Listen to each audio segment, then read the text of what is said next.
Olá, queridos irmãos em Deus Espírita. Eu sou Derli Magalhães e esse é o canal Espiritismo Arte Vida. Que o amor de Jesus, nosso Mestre e Senhor, esteja em nossos corações.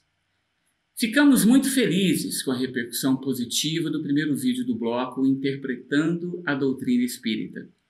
E isso nos motivou a dar continuidade nesse projeto de levar aos nossos irmãos a interpretação de alguns temas e palavras que normalmente são utilizadas em nossa doutrina. E ao final do vídeo, não esqueça de deixar o seu like, se inscrever e ativar o sininho para receber as atualizações. Isso é muito importante para o fortalecimento do canal.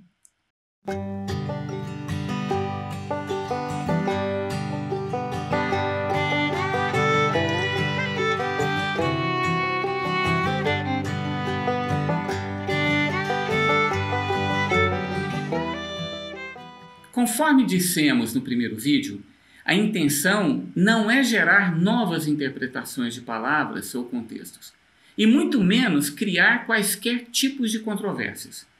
Por isso estaremos sempre abertos às observações de nossos irmãos, tanto para nos alertar sobre alguma falha, quanto para colaborar com o nosso trabalho, principalmente com novas sugestões. E para iniciar o segundo módulo do Interpretando a Doutrina Espírita, vou chamar a nossa amiga Euseni, do Centro Espírita e Núcleo Educacional Eurípides Barçanufo, da cidade de Corumbaíba, Goiás, para nos trazer à luz da doutrina espírita qual o significado do termo princípio inteligente. Olá, Euseni. Obrigado por aceitar o nosso convite. Olá, amigo Derli, do canal Espiritismo Arte Vida. É com muita alegria que nós estamos aqui para participar desse quadro do seu canal. E a expressão que nós trouxemos é princípio inteligente. Vamos ver o que significa? Allan Kardec, na Revista Espírita, em inúmeras passagens, ele utiliza a expressão princípio espiritual como sinônimo de alma. E na questão de número 23 do livro dos Espíritos, Kardec pergunta o que é o espírito e recebe a resposta de que é o princípio inteligente do universo. E na questão 79, também do livro dos Espíritos, os Espíritos vêm nos falando que os Espíritos são a individualização do princípio inteligente, como os corpos é a individualização do princípio material. Agora, a época, o modo por que essa formação se operou é que são desconhecidas. E o espírito Emmanuel e o espírito André Luiz utiliza também princípio espiritual como sendo a mesma coisa. Então, como nós vimos, princípio inteligente ou princípio espiritual é a parte imaterial, individualizada, presente nos seres vivos, que sobrevive ao fenômeno da morte, né, no caso aí dos animais e dos seres humanos. Então, princípio inteligente é o mesmo que alma e espírito. Muito obrigada, viu? Foi um prazer. Nós é que agradecemos pela sua participação. Você comentou sobre alma e espírito, e é muito comum nas palestras e literaturas espíritas a utilização dessas duas palavras em situações parecidas. Mas será que elas significam exatamente a mesma coisa? Para que possamos entender melhor sobre isso, convidamos nossa irmã Daniele Servo, do Grupo Espírita Irmã Sheila, aqui de Uberlândia. Olá, Daniele, conta pra gente, na doutrina espírita, os termos espírito e alma são a mesma coisa ou devemos usar em situações diferentes? Olá, Derli. Olá, espectadores do canal Espiritismo Arte e Vida. Uma questão muito importante essa, então vamos lá. Na questão 76 do Livro dos Espíritos, que traz para nós o conceito de espírito, quando diz que espíritos são os seres inteligentes da criação que povoam o universo fora do mundo material. E na questão 134, onde mostra para nós a definição de alma, como sendo um espírito encarnado. Sendo assim, de posse dessas duas respostas, fica claro para nós de que espírito e alma é sim a mesma coisa, só que em situações diferentes. Espírito, enquanto está lá no mundo espiritual, e alma, quando está aqui no mundo físico, reencarnado num corpo material. Entender esse conceito, essa definição de alma e aceitar a sua existência, Allan Kardec fala para nós lá no livro dos médiuns, nas noções preliminares, no capítulo 3, o método, que entender isso é o pontapé inicial para o estudo mais assertivo da doutrina espírita. Então eu espero ter contribuído e desejo sinceramente que nós possamos estudar com dedicação, com vontade de aprender essa doutrina espírita maravilhosa que nos motiva a sermos melhores a cada dia. Muito obrigada pela oportunidade e até uma próxima. Tchauzinho. Muito bom, Daniele. Quer dizer que quando desencarnarmos, nossa alma voltará a ser um espírito. E quando reencarnar, será a alma novamente. Será que essa sucessão de reencarnações está relacionada com a pluralidade das existências? Para nos orientar sobre esse tema de pronúncia meio complicada, pluralidade das existências, convidamos nosso amigo Sérgio Moreno, do Centro Espírita União e Amor. Que bom que aceitou o nosso convite, Sérgio. Seja bem-vindo. Olá, meus amigos. Olá, Derli. Muito obrigado, pela oportunidade. Vou direto ao tema proposto. Existem muitas publicações na doutrina espírita que falam, sobre a pluralidade das existências. Mas eu optei por pegar apenas o capítulo 4 do Livro dos Espíritos e a questão 166, onde Allan Kardec pergunta aos espíritos o seguinte: como pode a alma que não alcançou a perfeição durante a vida corpórea acabar de depurar-se? E a resposta dos amigos espirituais foi direta: sofrendo uma prova de uma nova existência. Então aí já resolve, a questão aí do tema proposto. Existe a partir dessa resposta várias outras para complementar. Até sugiro aos amigos que peguem o Livro dos Espíritos e acompanhem por lá, tudo bem? Eu me coloco à disposição, me despeço de vocês e agradeço. Que Jesus abençoe a todos vocês e até a próxima oportunidade. Fiquem com Deus. Obrigado, Sérgio. É isso. A pluralidade das existências fortalece o conceito da reencarnação, que é um dos princípios basilares da nossa doutrina espírita. Vamos em frente. Certamente já ouvimos falar e muito sobre perispírito, pois é um termo muito utilizado em nossos estudos e essencial para o entendimento da formação do nosso envoltório espiritual.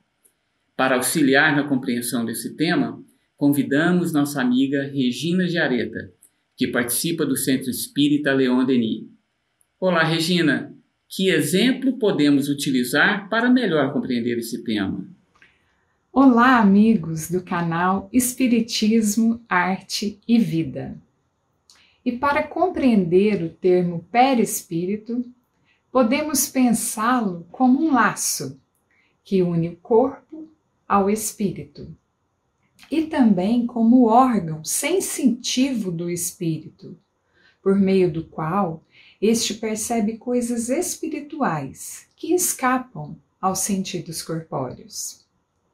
O termo perispírito foi usado no item 6º da introdução ao Livro dos Espíritos, também no capítulo 8 do Evangelho segundo o Espiritismo e na Gênese, nos capítulos 1, capítulo 11 e capítulo 14. Que possamos dar continuidade aos estudos e até mais! Que bacana, Regina! Muito obrigado! Sendo assim, quando encarnarmos, o espírito torna-se alma e adquire o perispírito. Daí, nossa estrutura ficará composta do corpo físico, o espírito, que será chamado de alma, e o perispírito, que fará a conexão entre os dois. Ainda relacionado a esse tema, na abertura do Livro dos Espíritos, temos a seguinte frase: os espíritos revestem temporariamente um invólucro material perecível, cuja destruição pela morte lhes restitui a liberdade. E para nos dar um pouco mais de compreensão do que é esse invólucro material perecível contextualizado no Livro dos Espíritos, vamos ouvir nosso amigo Guilherme Pires, que participa do Centro Espírita Missão e Luz. Obrigado, Guilherme, por estar conosco nessa jornada de divulgação da doutrina espírita. Eu que agradeço, Derli. Bom, para nós entendermos melhor esse termo, vamos separar as palavras. Invólucro é aquilo que envolve, como uma casca, uma embalagem. Material está referindo à matéria, aquilo que é palpável aos nossos sentidos. E o perecível é uma característica da matéria, que é algo que se deteriora, que tem um prazo de validade, que acaba. Esse ressaltar do material é justamente para separar do espírito, que tem como característica ser eterno, indestrutível, e é onde está a nossa essência, o nosso verdadeiro eu. Portanto, o invólucro material perecível nada mais é do que o corpo físico, que serve como uma embalagem, uma casca para o nosso espírito, passando então a experiência da nossa encarnação. Gostei do termo embalagem, Guilherme. Se é assim, precisamos cuidar da aparência dessa embalagem, não é mesmo? Mas nunca descuidar do que é mais precioso, que é o conteúdo. E esse conteúdo, ele precisa estar em constante processo de melhoramento. E por isso muito se fala nas palestras e textos da doutrina espírita a respeito da reforma íntima. Mas que reforma é essa? Convidamos nossa amiga Lívia Carina para que nos fale um pouco mais sobre esse tema. Obrigado, viu, Lívia, por atender nosso convite. Que tipo de material nós precisamos para essa reforma? Olá a todos, muito obrigada pelo convite. Reforma íntima não é nada mais do que uma reforma moral, feita, realizada por cada um de nós exclusivamente. Nós podemos nos utilizar de alguns materiais como o Evangelho segundo o Espiritismo, mas principalmente nós temos que ter a boa vontade e uma vontade firme para nos transformarmos como seres espirituais. No Evangelho, nós temos um código moral universal, ditado pelos nossos bons amigos espirituais, e nele nós podemos utilizar dessas bases para nos nortear nessa transformação. Gratidão, Lívia. Realmente, a doutrina espírita, com toda a literatura disponível, nos apoia grandiosamente nesse desenvolvimento moral. Mas para todos nós, temos o livre-arbítrio para definir nosso caminho.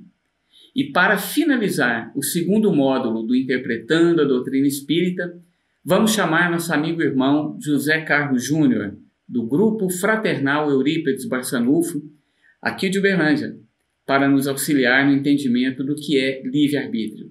Um detalhe, essa palavra aparece mais de 60 vezes no Livro dos Espíritos de Allan Kardec e é um dos pilares da doutrina espírita. Olá, Júnior. Obrigado por atender nosso convite. Olá, querido amigo Derli. Uma grande alegria poder participar deste canal, trazendo um pouco sobre o entendimento da palavra livre-arbítrio. Se buscarmos no dicionário, encontraremos que é a possibilidade de decidir, escolher em função da própria vontade. Aqui já nos mostra com clareza o que estamos falando, mas, como você disse, inúmeras vezes essa palavra foi citada por Kardec. Então fomos buscar uma delas em O Livro dos Espíritos. Na questão 780, ao ser questionado por Kardec se o nosso progresso moral sempre acompanha o intelectual, os espíritos respondem que o desenvolvimento do livre-arbítrio acompanha o da inteligência e aumenta a responsabilidade dos seus atos. Nós podemos então perceber que, uma vez entendido o que é o livre-arbítrio, devemos utilizá-lo no bem, sempre de acordo com o conhecimento que vamos adquirindo. Portanto, a nossa responsabilidade será cada vez maior em praticar o bem de acordo com os conhecimentos adquiridos através de ferramentas preciosas que possuímos para aprender, como este maravilhoso canal. Um grande abraço a todos. Gratidão, meu amigo, por colaborar com esse trabalho que fazemos com tanto carinho e respeito à nossa doutrina. E agradeço de coração, mas de coração mesmo, a todos que participaram desse vídeo. A Euseni, a Daniele, o Sérgio, a Regina, o Guilherme, a Lívia e também o Júnior. E a toda a espiritualidade amiga que nos intuiu e acompanhe o desenvolvimento desse projeto, para que possamos sempre levar aos nossos irmãos um conteúdo que agrega aos nossos estudos e nos auxilia no nosso desenvolvimento moral e espiritual. Visite o canal Espiritismo Arte e Vida. Tem muita coisa boa lá. Fiquemos todos na paz de Jesus e até breve.